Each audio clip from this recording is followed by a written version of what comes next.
Hey everyone, welcome back to the range. My name is Matt, also known as the King of Armor Destruction, Armor Wizard, Zap. We have a body armor demo today, not personally worn body armor, but vehicular body armor. This is from our M2 Bradley Fighting Infantry vehicle. This is a side skirt.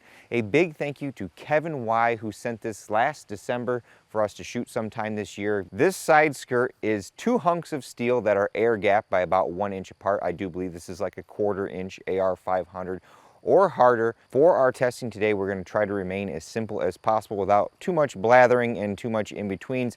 We're going to set this up with some sandbags around it. Thanks to Banana Ballistics, we know that sand is almost impenetrable, but we're going to step out to around 25 yards for a lot of our 30 cal and 5.56 threats.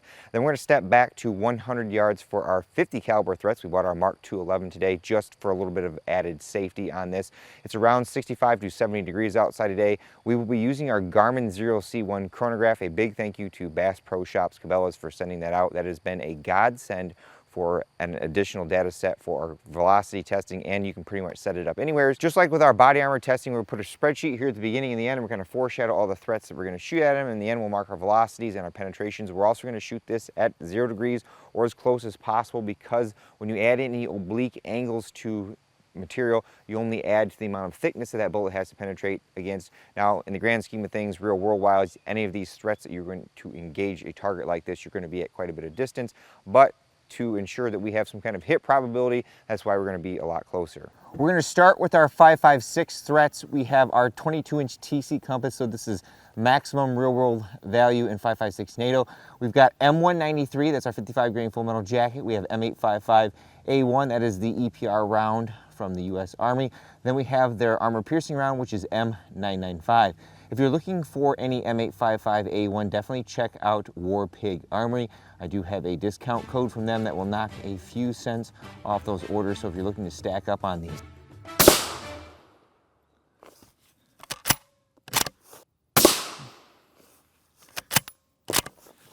Now the M995, 3382. Now we'll step up the speed on our 5.56 threats. We've got 22 Creedmoor.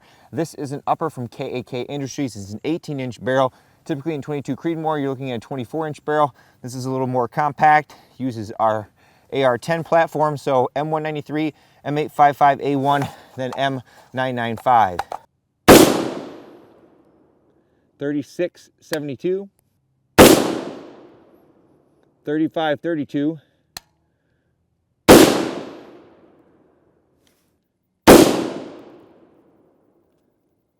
3753. Now for some 30 caliber threats, and it's raining. We've got our M2 armor piercing, our M80A1, our M993 armor piercing, and our new Lennox 152 grain tungsten that we've used a long time ago. We have a Savage 110 tactical with a 24-inch barrel. So M2 AP first. Then the M80A1.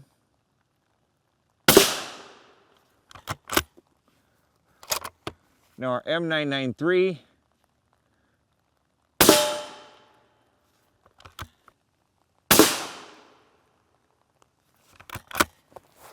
And for our special treat, here's our M948 slap. This is a little tungsten sabo. Should be moving pretty fast. Hopefully we get a velocity reading off this. We have taken the muzzle brake off. 4092.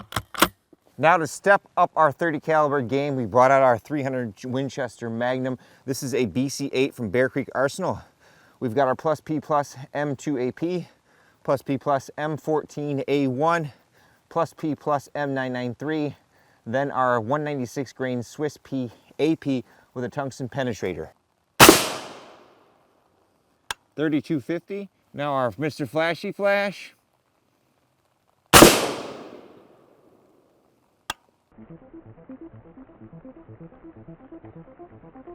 So much fire, so satisfying.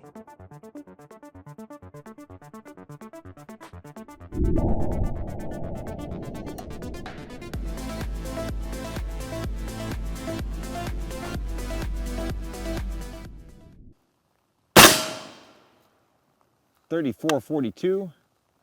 That's the same round that the Colossus stopped, and now our VPAM.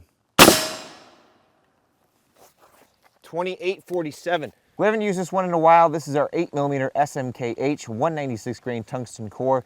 This is a heavy alloy construction versus some of the newer tungsten carbide stuff. This is really good at penetrating body armor. I'm not sure how it will fare against hardened steel.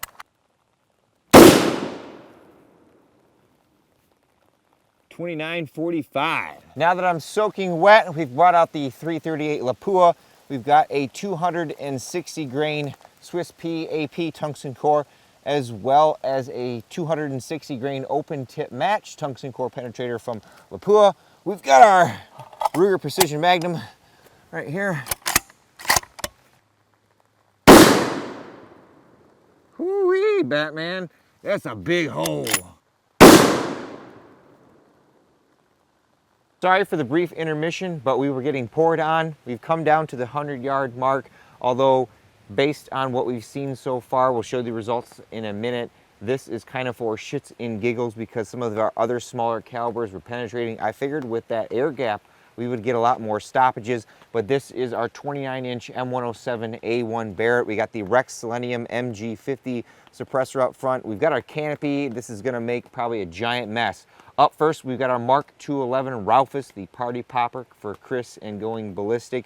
We've got our Mark 263 AP, and then we've got just standard M2 armor piercing. I'm not sure if the Garmin will pick these up or not.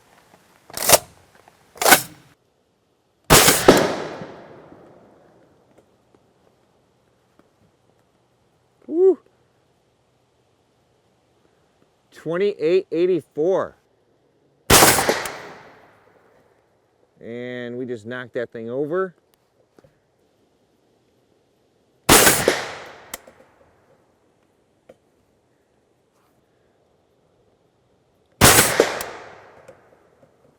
This may be a little cumbersome because we took all the shots and then we had to come down and clean up. But here was our standard 5.56 M193, M855A1, then the M995. Then we went to the 22 Creedmoor. There was our M193, then the M855A1, and then for some reason the M995 shot was down here. Don't know how. Then the second shot was right over here. This is our 308 slap. This was our 308 M993. This was the 308 New Lennox. Then for some reason, this is our Mark 211. I'm not sure why there's such a dimple there. I wonder if I pulled the Mark 263 and shot right on top of it, or maybe I grazed this handle for some reason. Not sure. Here is our standard pressure M2 armor piercing. Here was the M80A1. Then over here is our Mark 263 50 BMG. Here is our SMKH 8mm. This was our OTM 338 Lapua tungsten core, 50 BMG M2 AP, 338 Lapua Swiss P AP, M993 plus P plus, our Swiss P AP in 308, our plus P plus M2 armor piercing, and then our API Mr. Flashy Flash M14A1 API plus P plus. Place those bets in the comments below. Air gapped assembly had all of these little, I would call them T-nuts or whatever, and they have been removed from our panel here. We have various penetrations. I figured this would do a little better with the air gapping, but not so much. Here is our M995 22 Creedmoor straight through. Here's our 308 slap straight through. M993 straight through. Even the New Lennox straight through. Our standard M995 straight through. Now you can see that there's a larger hole coming from the M995 22 Creedmoor versus the standard pressure. Here's our Mark 211 straight through. Here's another good example of the extra pressure. Here is our standard M2 AP that we had loaded in 308. We were, I think, 2780. And down here is the plus P plus variant. You can see there's a lot larger hole going through there. Our Mark 263, of course, penetrated. SMKH penetrated. Our 338 Lapua tungsten core OTM penetrated. M2 AP armor piercing 50 BMG penetrated, as well as the Swiss P, our Swiss P and 300 Win Mag, our M993 AP, as well as Mr. Flashy Flash. Very, very impressive performance out of all those armor piercing threats.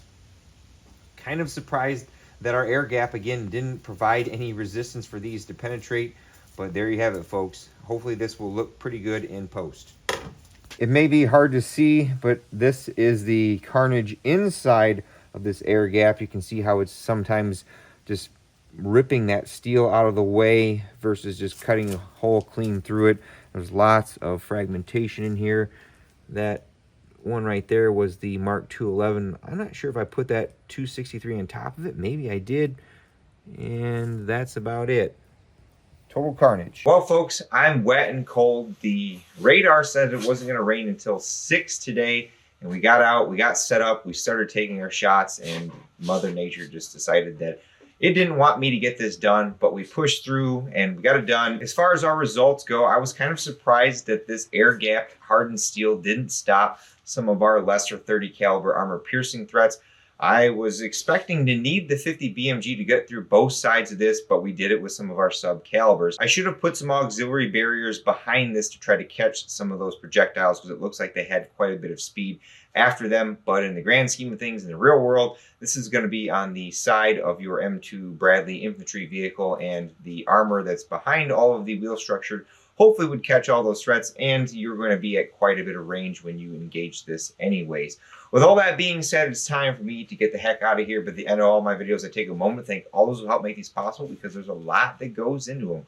Number one is my Patreon, Subscribe Star, and YouTube channel members. I have a campsite in the description below. It's a landing page with various different affiliate links or discount codes that earn me a sales commission. What I do with that sales commission is I buy a lot of stuff out here for the business. This was like $200 to have this shipped from Kevin to me. So what I do with those funds is I pay for shipping, or I pay for some of that armor piercing ammunition. There was probably a few $100s shot through this test today, so any of that help is greatly appreciated. Number two is Kevin Y. Again, in full transparency, sent us this M2 Bradley side skirt for us to destroy with no strings attached. Number three is my buddy War Pig Armoring. If you're looking to pick up any Mark 211 or M855A1 or any specialty ammunition, he's constantly getting some of that in. I do have discount code Buffman. I do believe that's good on M80A1 as well as M855A1. I'll ask him if we can extend that through the rest of his site. So if you guys are looking to make a purchase and help me out, again, those codes are greatly appreciated. Number four is my family. They're out here helping me all the time. They came out here today and got just as wet as